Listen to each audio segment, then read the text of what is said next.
The Peter Pan Stakes is the prep for the Belmont and is run at Belmont at Aqueduct, as Belmont's still under renovation. This is the sixth race on Saturday's card, and it's run at a mile and an eighth for 3-year-olds. And the difference here is, and I think it's an important one, is that at Belmont, when they run this, it's a one-turn race. But at Aqueduct, it's a two-turn race.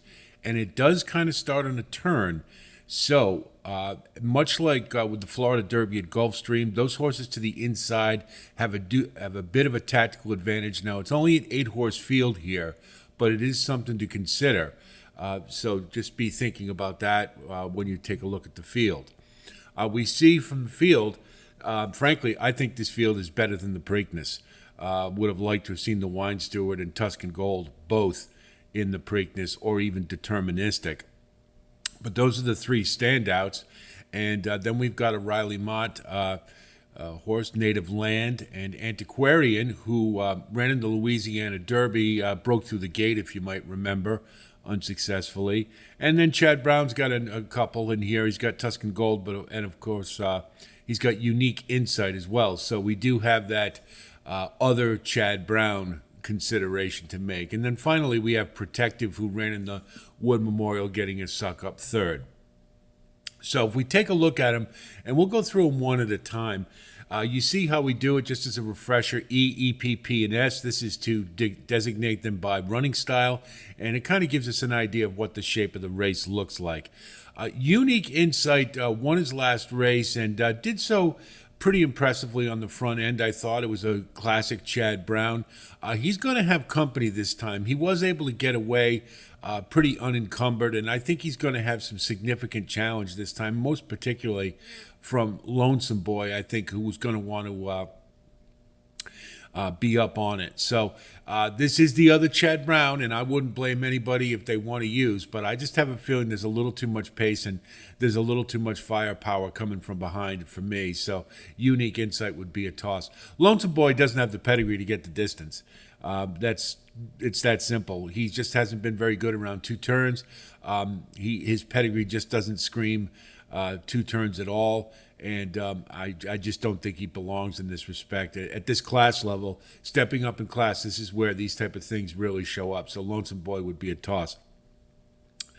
Antiquarian did break his maiden on the front end, but in the Louisiana Derby, basically just because the way the race shaped up, with Track Phantom scooting to the lead, he didn't get it his way, so he lingered at the back. However, I was impressed that he did keep on.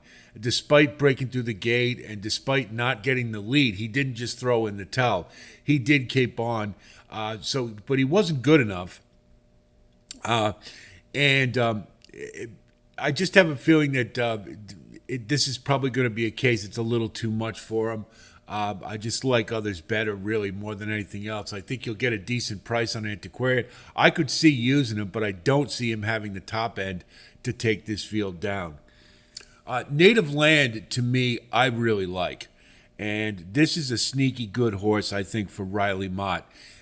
He is on the improve. The only question I have is he's won all his races, or he's been in the mud quite a bit. And I don't know if that's been what's been putting him over the top. But I will say his last race, he just got up, but he did so very athletically, and it kind of fought against the grain a little bit. And I thought that showed a horse who's really on the improve and ready to take another step forward. So I like Native Land, particularly since while the others are maybe a little further back in the pack, Native Land will be right up on the leaders, and tactically that should put him in a very good position. And I think he's a sleeper in this race. So Native Land, I think, with a price, is a horse I really like. Protective, if you look at his running lines, the Wood Memorial, they took him way back to come with one run late. And he hadn't done that in his prior efforts, and I think he had shown, I think that kind of indicates what they think of him, that he wasn't really good enough to compete with what was a fairly subpar Wood Memorial field. and they were just trying to get him in the money. And they did. They succeeded. He got third, but it was a distant third, and he was a total non-factor. He may take a step forward. It's entirely possible. But I think if they try to run him the way they did prior to the Wood Memorial with more of a rating style, he's in deep waters, and I don't like him at all in here, and I'll pass. Now we come to the Wine Steward. The Wine Steward came off the bench and ran a nice Lexington. There's no doubt about it. But here's the thing with the Wine Steward that I've come to notice doing a little deeper dive. I like this horse. This horse has grit. This horse fights like hell all the time. At 2 years old, our one concern with him was his speed figures were a little light. He came out at 3 and ran his Brisnet figure comparable to his career high. I think it was just a point off. He got a 94, where his high was a 95.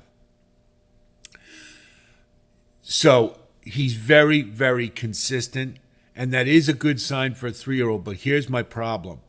His pace fractions are the same consistently with every single race. He's very, very one-paced. He competes, he keeps running, but I just don't know if he has the closing kick to finish off a race.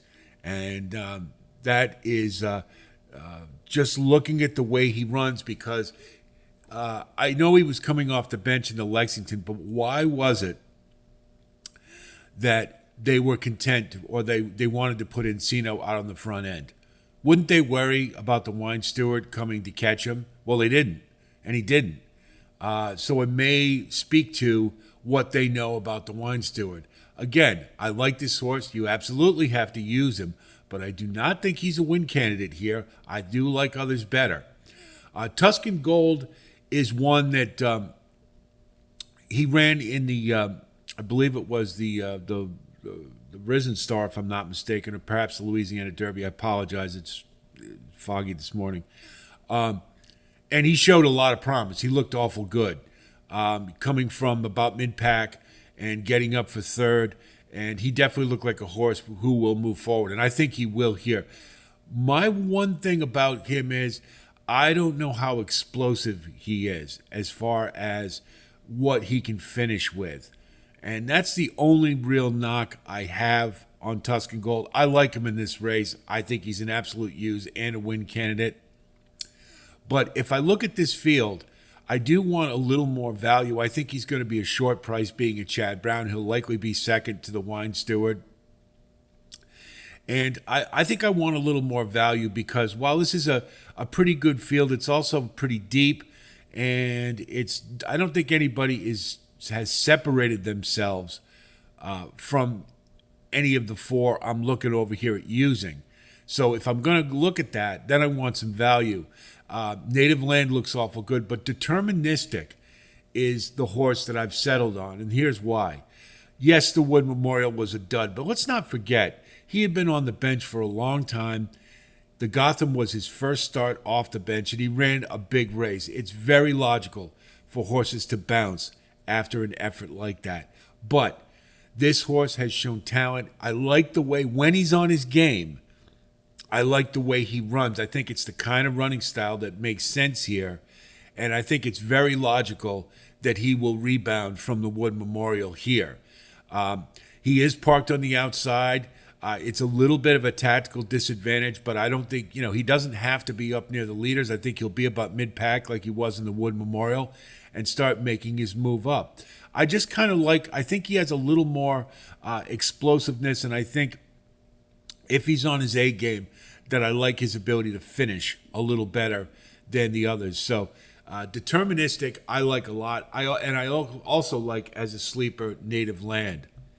So if we take a look at our wagering strategy, I'm going to go win place on the 7 with a price. Now, when I say a price, I'm talking about maybe 7-2 or better.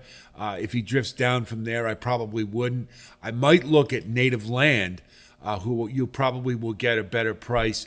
And he's one I'm seriously considering. And you can see in the wagering, we're going to key box Deterministic with the 3, the 5, and the 8 in a key box. And then we're going to box the 7 and 8. And hopefully if we can get that home, we've got a nice ROI because there should be some value on both of them. And again, I really like Native Land. I go back and watch that race. I think he showed a lot of athleticism, and I think this is a horse who's ready to take a step forward.